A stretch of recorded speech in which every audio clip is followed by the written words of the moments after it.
Terima kasih. Assalamualaikum warahmatullahi wabarakatuh. Bapak calon presiden yang saya hormati,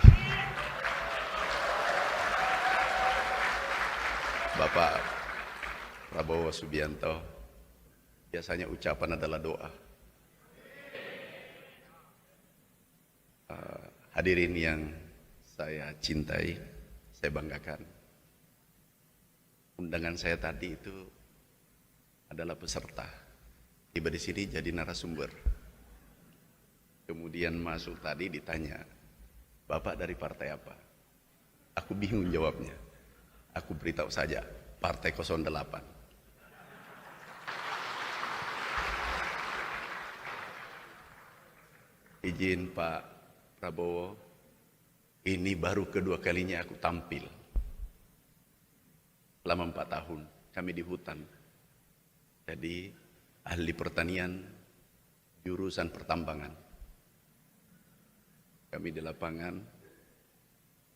Jadi mungkin sebagian data Bu Prof kami lupa, tolong diingatkan. Bapak Ibu sekalian, pertanian itu sangat sederhana. Jangan dibuat sulit. Kalau petani untung, pasti berproduksi. Beri ruang petani untung, pasti berproduksi.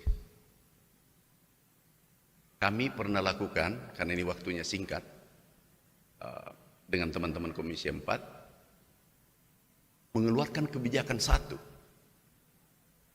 bahwa petani harus untung. Contoh jagung, kami keluarkan kebijakan, harus diberi ruang petani untung dengan harga 3.150. Apa yang terjadi? 2 tahun, dulunya impor 3,6 juta ton, kita ubah menjadi ekspor dalam waktu 2 tahun.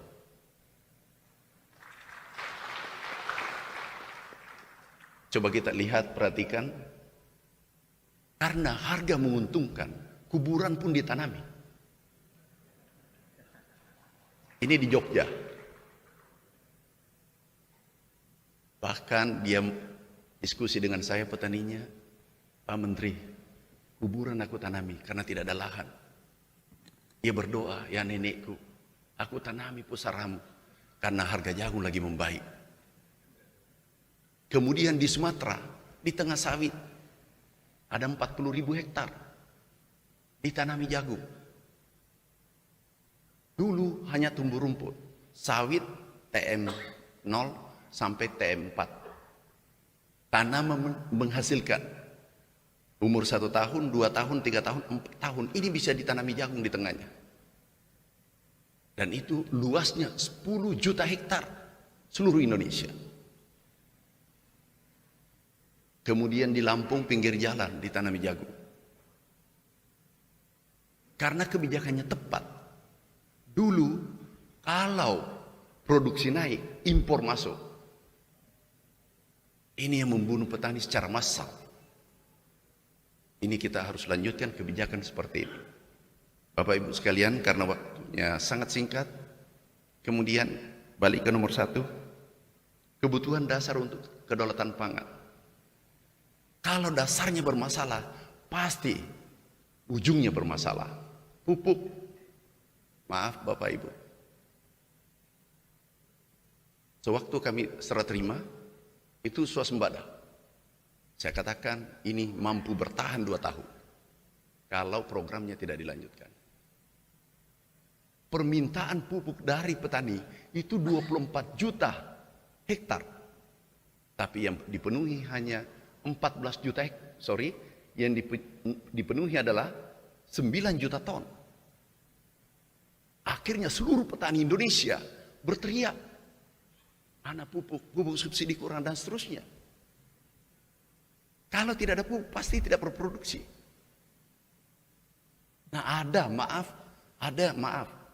aku minta maaf, ada yang pura-pura ahli, yang statementnya luar biasa, mengamat luar biasa. Salah satu contoh, mereka mengatakan pupuk sudah lebih, karena mereka salah hitung, tidak paham. Contoh, luas tanah padi Indonesia 7,46 juta hektar. Sehingga pupuknya hanya 10 juta. Padahal kalau 2 kali ditanami, itu harus 14 juta. 15 kurang lebih 15 juta hektar pupuknya harus dipenuhi. Belum jagung.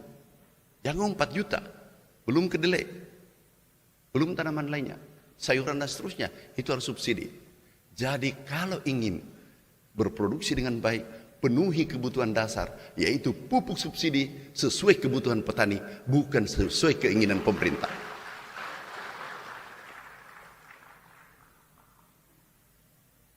Kembali, next.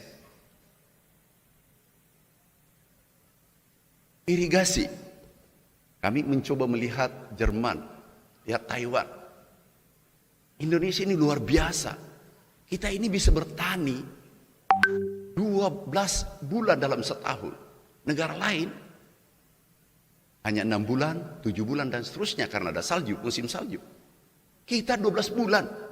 Dan berbeda mulai barat, tengah sampai timur. Musimnya berbeda.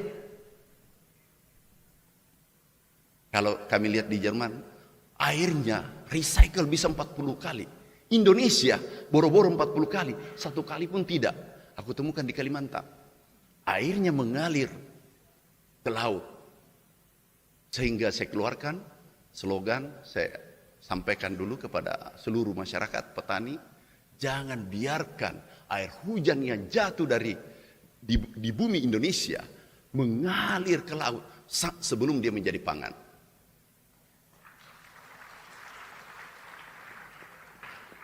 Solusinya adalah kita membuat 1 juta embung. Ini embung. Ada air, ada kehidupan.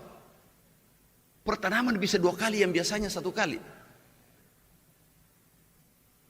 Rainwater harvesting system. Jadi air hujan yang jatuh di bumi Indonesia kita tangkap. Tapi kita terbalik. Kalau hujan jatuh, ambil selimut karena kedinginan.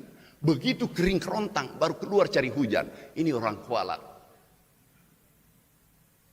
Ini prinsip dasarnya dulu kita selesaikan.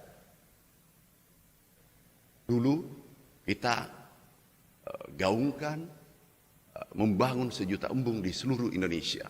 Kalau ada embung seperti ini, di situ ada siput, ada ikan, proteinnya tinggi, bisa tanam sayur sekelilingnya, sehingga petani bisa sejahtera. Kemudian selanjutnya, nah ini izin Pak Prabowo, ini penting sekali menjadi kebijakan ke depan, insya Allah 5 tahun sampai 2029. Kita punya rawa 24 juta seluruh Indonesia. Saya ulangi, kita punya rawa di Indonesia 24 juta rawa yang tidur.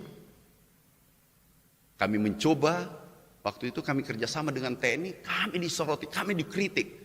Kami tidak peduli. Demi kepentingan bangsa Indonesia, kami tidak akan pernah mundur. Halo, selamat berjumpa dengan saya Anika, pembaca berita podcastnews.id. Saksikan terus konten-konten menarik dari kami. Jangan lupa subscribe, like, dan komen. Terima kasih.